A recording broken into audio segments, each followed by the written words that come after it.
Again, good morning. It is good to be here with all of you today. Thanksgiving is just a couple of weeks away. Advent and Christmas are just after that, which means we are quickly approaching the end of the church year.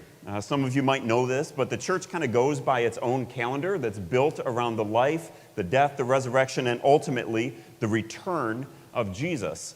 And so unlike the civil calendar, the church year actually starts towards the beginning of December. It coincides with the anticipation and the arrival of Jesus that we celebrate in Advent and Christmas. And then it actually ends in just a few weeks towards the end of November with a special focus on the return of Jesus, on the final judgment, on the beginning of the new creation. And in this way, the church year is kind of this annual and subtle reminder that God doesn't work on our timetable, that he doesn't follow our calendar. Now, perhaps when you think about the return of Jesus, the first place your mind goes is to the book of Revelation, kind of that apocalyptic language, that vivid imagery. Maybe that's the first place that your mind goes. But Jesus himself actually had a lot to say about the last days, about what his followers should be doing in anticipation of those days and what they should expect on the last day. And towards the end of Matthew, just before Jesus was arrested and condemned, just before he was crucified for the sins of the world, my sins, your sins, just before that, Jesus told 3 stories as to what those days would be like, as to what we can expect as followers of Jesus and what it looks like to be a good and faithful servant as we wait for the return of the Master. And so this morning we're going to take a look at just one of those stories. It is called the Parable of the Talents. Or as, if you look at the Message translation of the Bible, it says a story about investment. A story about investment. And what we'll see is that Jesus, perhaps in an exorbitant way, perhaps even a little bit recklessly, that Jesus invests himself and all of the riches of the kingdom in you, in his servants. And that he invites you, in response to that, to invest all you have in him. So that's what we're doing this morning. We're going to be walking through this story, this parable, section by section. So if you want to follow along, grab a Bible. If you want to use your phone that way, follow along that way, you can do that. But we're in Matthew 25. I think there's some Bibles on the chairs in front of you. So if you have one of those, Matthew 25, it is on page, wait for it, page 830. Matthew 25. We're going to start with verse 14. Jesus says this. He says, "For it will be like," and the it he's talking about it is when he returns. He says, "For it will be like a man going on a journey who called his servants and entrusted to them his property. To one he gave 5 talents, to another 2, to another 1, each according to his ability. And then he went away." Now, there's a few things to notice right off the bat that will help us as we think through the story. Number 1, it does not take a rocket scientist to figure out that the man who's going away is Jesus, right? He is the master who's going away for a while. And then that makes us, the disciples, the servants. So if you're looking for us in the story, we're the servants, Jesus is the master. Second thing to notice right away is that in this case, a talent is not like a particular skill or ability or some sort of aptitude that you have. On its face, a talent is this huge sum of money. Scholars tell us that it was right around 20 years worth of wages.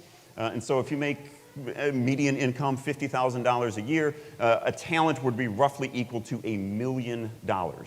This is not a small amount of money that this master is giving away. And so this fabulously wealthy master is giving these exorbitant sums, not to his children, not to his spouse, not to his business partners or his friends, but to his servants, to the very lowest of the low. To one he gives $5 million, to another he gives $2 million, to another he gives $1 million. And that's probably the third thing to notice right away, is that this isn't a wage. This isn't something that the servants have somehow earned that the master owes to them. It's a gift. And so Jesus says, a man is going on a journey, he calls his servants to them, he entrusts to them his property. To entrust property is to transfer possession without necessarily transferring ownership. right? You're saying, this is still mine, but I'm going to hand it over to you for a specific purpose and with some expectations on it. So it would be almost as if, let's say my car is in the shop for the day, and I go to Adam and I say, Adam, my car's in the shop for today, I need to borrow a car. And Adam's a good guy, so he's going to say, sure, you can borrow my car. But with that go some expectations as he entrusts his vehicle to me, that I'm going to drive it to and from work, I'm going to use it to pick up the kids, maybe run some errands around the town, and God willing, return it at the end of the day with a full tank of gas. That's how these things are supposed to go, right? What he doesn't expect is for me to drive it across the country, or to go drag racing in it, or to do donuts in the parking lot and burn up the tires. That would be a violation of the trust. You guys tracking with me? This is what it means to entrust property, and that's kind of what's going on here. The master calls his servants, and he entrusts to them his property. It still belongs to the master. But the surprising thing here is that the master puts almost no conditions on it. We're not told of any expectations that he has. It's as if he simply calls the servants in and says, boys, I'm going away for a little while. Why don't you keep an eye on my things and just don't do anything I wouldn't do. And then he takes off. That's the setup on this story. And so we read on, beginning with verse 16. And here's where we start to see some distinctions between these servants. Verse 16, it says, he who had received the 5 talents went at once and traded with them, and he made 5 talents more. So also he who had 2 talents and made 2 talents more. But he who had received the 1 talent went and dug in the ground and hid his master's money. So the first 2 servants, they take the money and they begin to trade with it. Think about it. They take it into market. They go into business. One invests in crypto. Another one starts flipping houses. The other one, the first one, he might go back, start an Etsy shop, or maybe make some sensible investments because you want to diversify your portfolio. So he buys some bonds and he buys some annuities. Maybe these guys go into business together and they do something really, really noble, like they start a new company with the specific goal of employing refugee families. That'd be amazing, right? Or maybe it's a little less noble and they go down the casino and they put it all on black. It doesn't actually tell us what they do with it, except that they traded. They invested it. They took risks. They did what, in fact, the master would do with it. That's how he got so fabulously wealthy. And we know that with any investment, there's the possibility of gain. There's also the risk of loss. They could have lost the entire fortune. And yet the story tells us that they doubled their money. So far, so good. And that's contrasted with the third servant who does nothing with this fortune the master has given him. Not exactly nothing. He digs a hole and he buries $1 million in the ground. He is so afraid of the master to lose even 1 cent of the master's money that he can't wait to give it back to him as quickly as possible. And so he hides it. He keeps it safe. But in refusing to risk, he also loses out on any potential gain. He actually works to the harm of his master in opposition to what his master would have done with it. And even here, Jesus is setting us up for a distinction between these 2 servants. So we keep reading. We're on verse 19 now. Jesus says, now after a long time, the master of those servants came and settled accounts with them. Settled accounts is not a very comfortable idea, is it? I mean, can you imagine getting that email when the boss has been away from a long time? He says, Paul, I'm back in town. I'd like to hear about what you've been doing with my money. Be up in my office in 10 minutes. It's like getting an IRS audit letter. Who wants to have to settle accounts? And this isn't the first time Jesus has used this term. He actually uses it earlier in another parable, Matthew 18, when he talks about settling accounts. And in both instances, it carries with it this sense of evaluation, this sense of scrutiny, of judgment. And so the first servant goes up to his master's office to settle accounts, and he begins to explain to him what he's been doing with his money, how he's actually doubled it, gone from 5 talents, and now he has 5 more. He's got 10 talents total.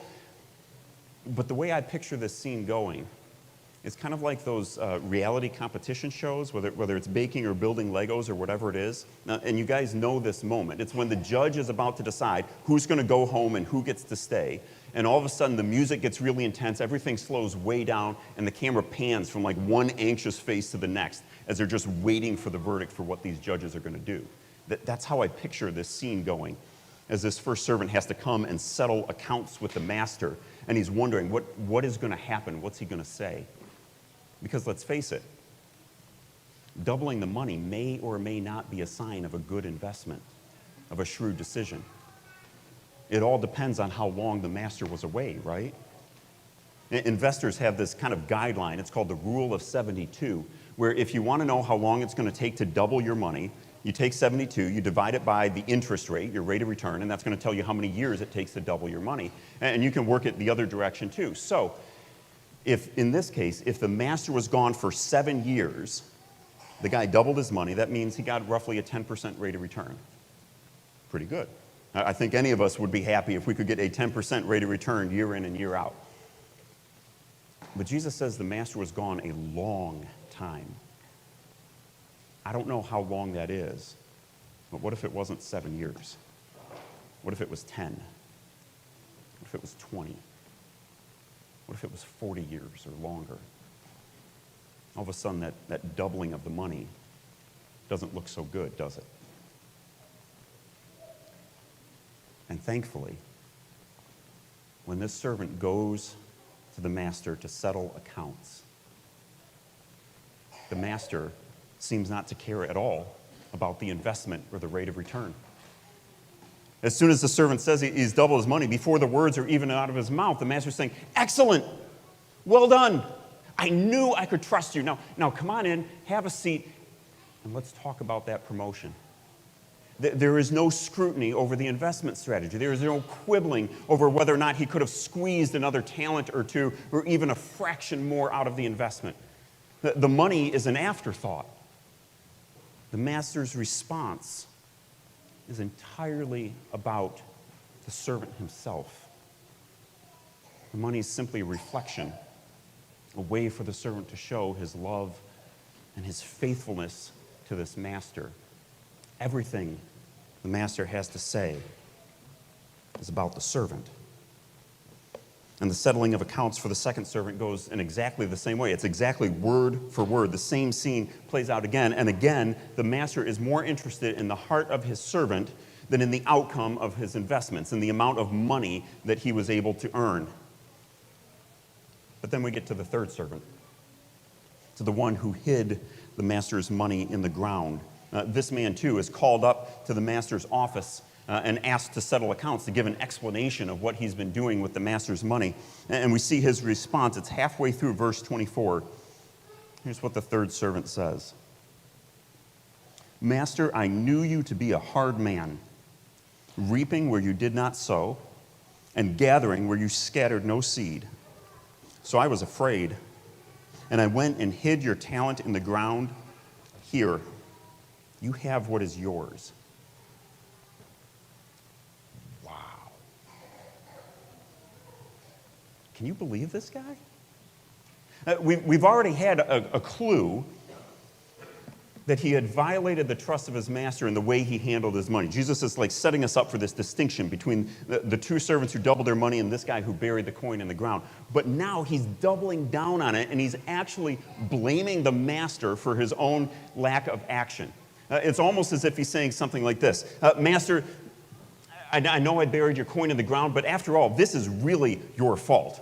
Everyone knows what a hard and merciless man you are, that you're basically a thief, you're a shyster, you're taking things that don't belong to you, your standards are impossibly high, and I never asked for this.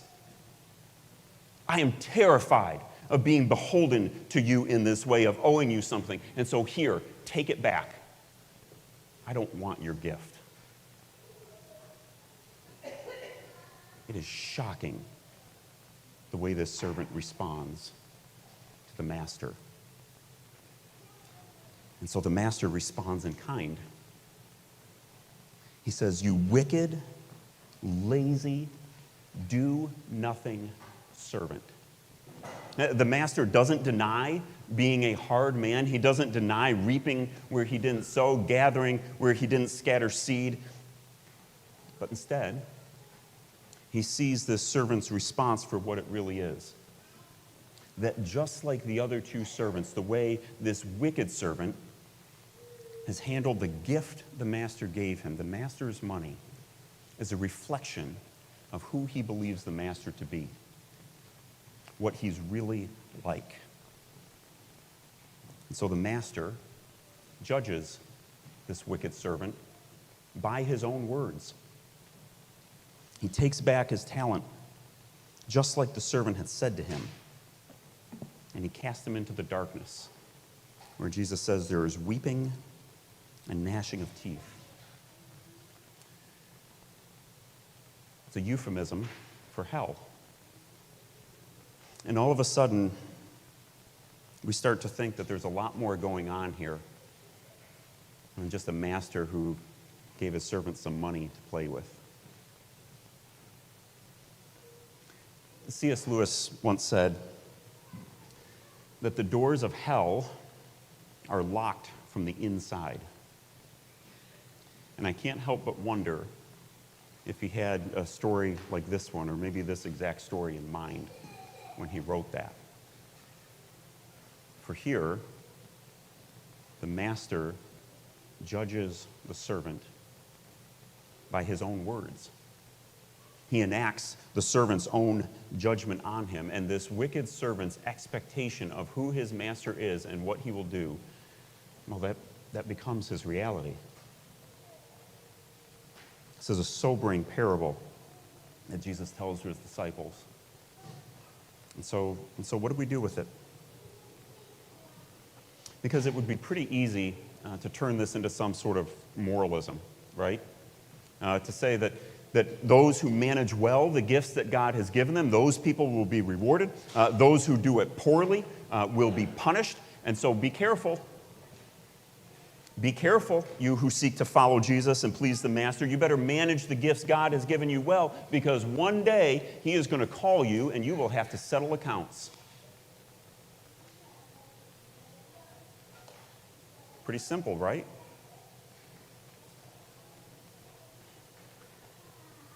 Before we go too far down that path,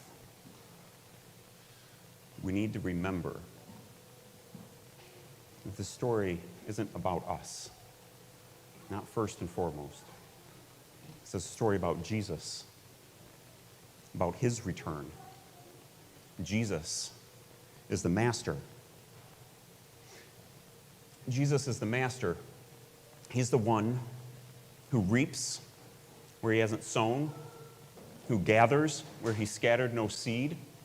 This idea of reaping and sowing, it's a common image in the Bible, which basically means you get what you deserve. You get to take out what you put in. What happens to you is what you've earned, but not with Jesus. Because you see, Jesus takes what he didn't sow. Well, you and I were busy sowing sin of one kind or another, and all of its rotten fruit. Jesus reaps the harvest, the punishment that was due to us. He takes for himself. Jesus is the master, and he's far more interested in you than in your stuff. The stuff is secondary. For the difference between the two good servants and the wicked servant wasn't primarily about how they handled the money, how much they made back. But instead, like you and me, the way they handled the master's gifts was a reflection of what they believed to be true about the master, a reflection of their faith and of their heart. Jesus is the master.